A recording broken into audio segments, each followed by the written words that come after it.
श्री अवधूत चिंतन श्री गुरुदेव दत्त श्री स्वामी समर्थ महाराज की जय. श्री स्वामी समर्थ. सर्व स्वामी भक्तांचं आपल्या चॅनलवर स्वागत आहे आणि सर्वांना नमस्कार. श्री स्वामी समर्थ. आजचा अनुभव माझ्या मम्मी सांगते झालेला अनुभव आहे. अगोदर मी तुम्हाला सांगितलंच होतं की माझ्या मम्मीला अटॅक आलेला.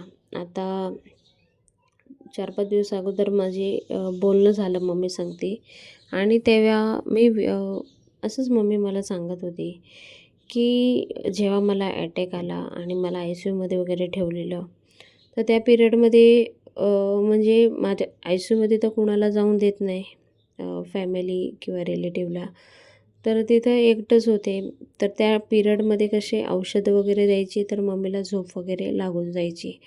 पण ज्या टायमिंगला अँजिओग्राफी करायची होती आणि दुसऱ्या हॉस्पिटलमध्ये शिफ्ट करण्यात आलं, कारण आम्ही दुसरं हॉस्पिटल जे हार्ट स्पेशालिस्ट असतं, आम्ही तिकडे ट्रीटमेंट करणार होतो आणि त्यासाठी आम्ही दुसऱ्या हॉस्पिटलमध्ये शिफ्ट केलं. आता ते हॉस्पिटल खूप मोठं होतं, हायफाय होतं. तर मम्मी ॲक्च्युली तिथे झोपलेली आणि मम्मीचा अनुभव एवढा खतरनाक आहे की अंगावर काटे येईल तुम्हाला ऐकून आणि भावूकसुद्धा होशाल. तर त्या पिरियडमध्ये मम्मीला एकटं फील व्हायचं, कारण आम्हाला कुणालाच आतमध्ये मम्मीला साधं जेवण भरवायला पण आम्हाला जाऊन देत नव्हते. ते कुठचे नर्स वगैरे भरवायचे जेवण वगैरे. कधी काय असं वाटलं, मम्मी बोलली समोरून 2-3 वेळा की बाबा मला माझ्या फॅमिली सांगते भेटायचं आहे, तरच ते लोकं हे करून द्यायचे, नाहीतर पाठवायचेच नाही कुणाला. तर आता एक दिवशी अशी दुपारी, म्हणजे 2-3 दिवस होते हॉस्पिटलमध्ये.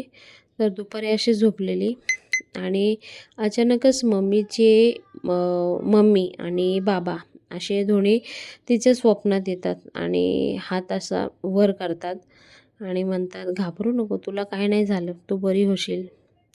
मम्मी लगेच डचकून उठली, बघते इकडं-तिकडं, तर काहीच नाही. हॉस्पिटलमध्ये पुन्हा झोपली. पुन्हा मम्मीची सासू आली तिच्या स्वप्नामध्ये आणि बोलते, "कशाला घाबरते? तुला काहीच नाही झालं. तू लवकर बरी होशील. काळजी करू नको. तू लवकर बरी होशील आणि घरीसुद्धा जाशील. घाबरायचं नाही, रडायचं नाही." एवढं बोलली. पुन्हा मम्मी डचकून उठली. बघते कोणीच नव्हतं. त्यानंतर तो दिवस विचारातच गेला. रात्री जेवण वगैरे झालं. हॉस्पिटलमध्ये कसं काळजीपूर्वक डॉक्टर पण यायचे. नर्स वगैरे नाही झोपलं तर 100 वेळा विचारायचे, "काय होतंय का तुम्हाला? त्रास आहे का काय? का झोप येत नाही?" तसं विचारायचे, बोलायचे वगैरे तेवढ्यापुरतं. आणि रात्री औषध वगैरे पेली, कारण ते औषधं पण असे हाय पॉवरची असायची, का पेली का लगेच गुंगी यायची मम्मीला. मम्मी औषधं पिली आणि झोपली.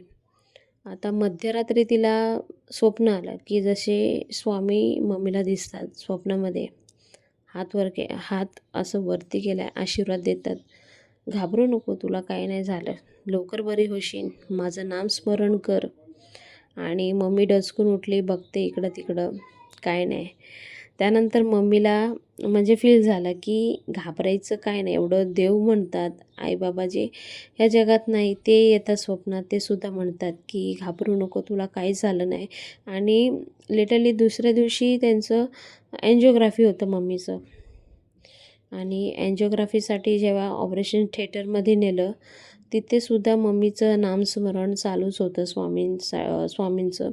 आणि जेव्हा ऑपरेशन थिएटरमध्ये नेत होते, तेव्हा मम्मीला मी सांगितलेलं, "स्वामींचं नामस्मरण चालूच ठेव, घाबरू नको, घाबरायची गरज नाही आहे." आणि जेव्हा ऑपरेशन थिएटरमध्ये घेऊन चाललेले, तेव्हा मम्मी एक शब्द बोलली की, "स्वामी, आता ऑपरेशनला नेतात, तुम्ही माझ्या संगती चाला." आणि ऑपरेशन थिएटरमध्ये नेलं. अँजिओग्राफी घेतली डॉक्टरनी आणि मम्मीनी सतत म्हणायचं चालू केलं, "श्री स्वामी समर्थ, श्री स्वामी समर्थ." आणि तुम्हाला बिलीव्ह नाही होणार, जे डॉक्टर समोर ऑपरेशन करत होते ते सुद्धा मम्मी संगती म्हणायचे, "श्री स्वामी समर्थ, श्री स्वामी समर्थ."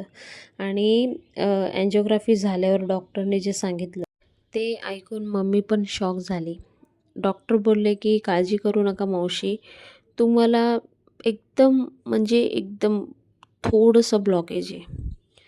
एकच नस ब्लॉकेज आहे, ते पण एवढं जास्त काही नाही आणि राईट साईडला आहे. राईट साईडला जेव्हाही नस ब्लॉकेज असते काळजी करायची गरज नाही, कारण तो अटॅक मायनर अटॅक असतो. लेफ्ट साईडला कधी पण ब्लॉकेज असते ना, लेफ्ट साईडला तुम्हाला कधी ब्लॉकेज असले आणि अटॅक येतो लेफ्ट साईडला, तर अटॅक सांगते हार्टसुद्धा बंद होतं, म्हणून जीव जाण्याची शक्यता आहे.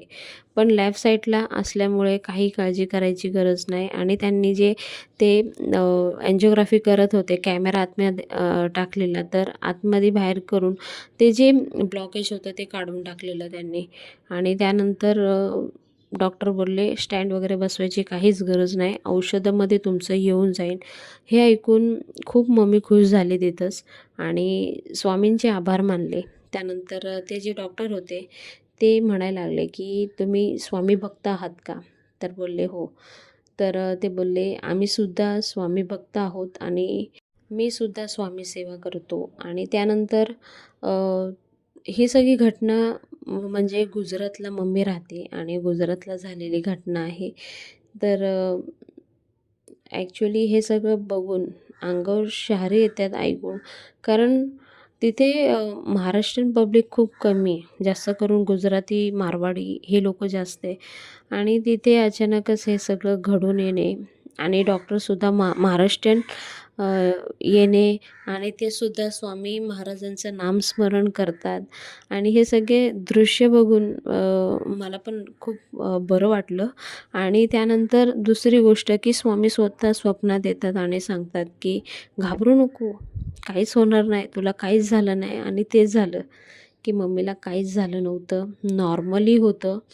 पण कसं ॲटॅक आला बोललं म्हणजे विषय संपतो. ॲटॅक म्हणजे ॲटॅक काही असो, पण तिचं नॉर्मल होतं हे ऐकून आम्हालासुद्धा बरं वाटलं.